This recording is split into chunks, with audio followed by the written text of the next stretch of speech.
this not because I want to. I'm doing this because I feel I have an obligation to. I'm going to be bringing one against the people in Iowa, their newspaper, which had a very, very good pollster who got me right all the time. And then just before the election, she said I was going to lose by 3 or 4 points, and it became the biggest story all over the world. That was President-elect Donald Trump speaking at a press conference on Monday where he made clear that he is going after the press. Here's a little bit more. In my opinion, it was fraud and it was election interference. You know, she's gotten me right always. She's a very good pollster. She knows what she was doing. And she then quit before. And we'll probably be filing a major lawsuit against them today or tomorrow. And so he did. Trump filed a suit late Monday against Iowa's Des Moines Register, renowned pollster Ann Selzer, and the paper's parent company, Gannett. He took legal action because the paper, based on Selzer's final polling before the election, suggested that Vice President Harris was ahead of Trump and slated to win the Hawkeye state. Of course, Trump won it overwhelmingly in the end. He is arguing violations of the Iowa Consumer Fraud Act, which bans deception when advertising or selling merchandise. Now, the suit comes on the heels of Trump winning a defamation suit against ABC and its anchor George Stephanopoulos, winning in the sense that ABC settled it. Media experts warn his actions could have a chilling effect on news and on political polling. David Axelrod reacted on X, posting, quote, "Now Trump says he's suing the Des Moines Register because their poll understated his support, 60 Minutes because of their editing of the Kamala Harris interview, the Pollster Committee for honoring the New York Times. Welcome to Hungary, folks." And Richard Hanania wrote, quote, "Trump, I'm going to sue Ann Selzer for releasing a poll I didn't like. If you care about free speech and the abuse of government power, he is the worst man in politics. You are a blind idiot if you don't see this." Not how you view it, I would imagine, Mr. Soave. Well, I mean, I don't think everybody should sue everything for, you know, all those people were in fact wrong. Ann Selzer's poll was wildly inaccurate, gave false hope to the Kamala folks. She was wrong. She has now gone off into self-imposed exile because of how wrong she was. The Kamala Harris interview was, in my view, edited deceptively. I think they should not have done that. Now, do I think they should all be sued for being wrong? No, I don't think we sue people for being wrong.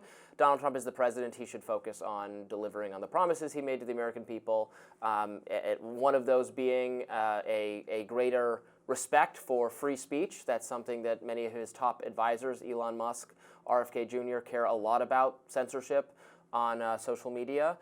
Suing people for saying things wrong can be, I would argue, a form of censorship. It's not something I'm in favor of, and so I would advise him not to do that. So I think there's a separate issue here from just suing people because they're wrong. I have, as you're well aware, defended the whole idea of defamation lawsuits, and the whole reason for why we have defamation statutes seems very valid to me. Now, here what we have is Trump suing a pollster, alleging that constitutes election interference. Now, I doubt that he himself really believes that, to be perfectly honest. I think that it is obvious that pollsters have a vested interest in trying to be right, or as close to right as they can.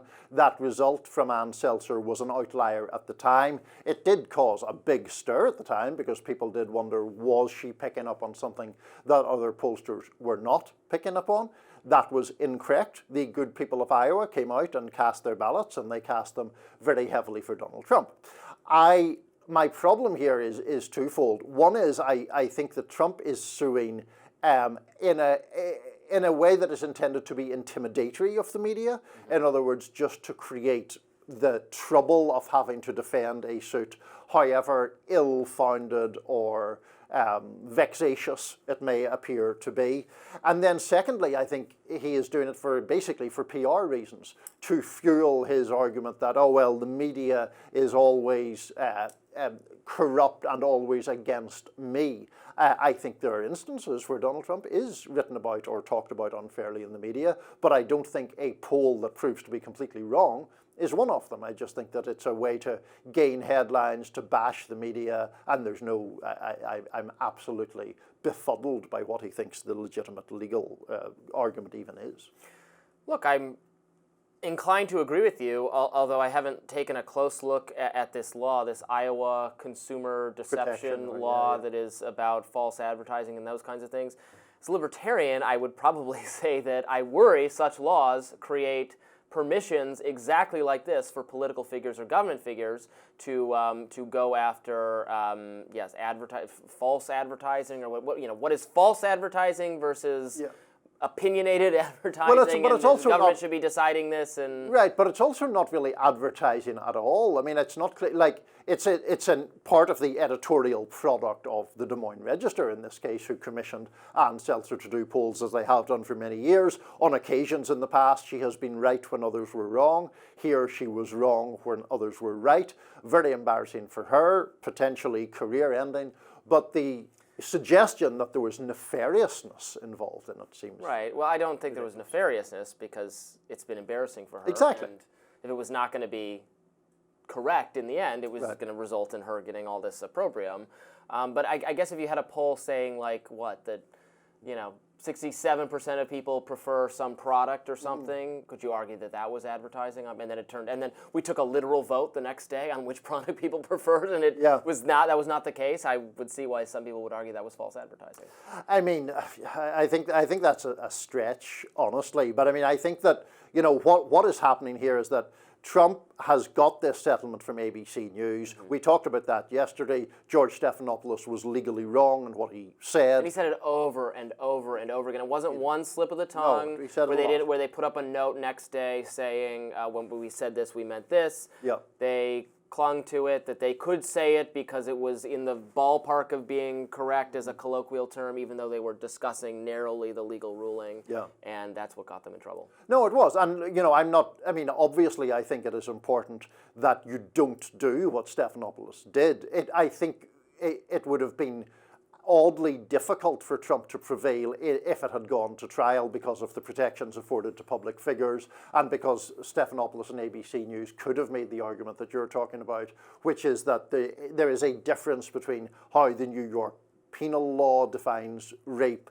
and how that term is often used in common usage. But the point is, it was wrong to say what he did. Trump then got this $15 million settlement. I think he generally feels the media is on the run because he won the election in the face of a lot of media coverage that is very critical of him. I would argue that much, though not all, of the critical coverage is completely merited for various things that he says. But he is trying to press the advantage against the media, and I think this is part of that. Stick around, more Rising right after this.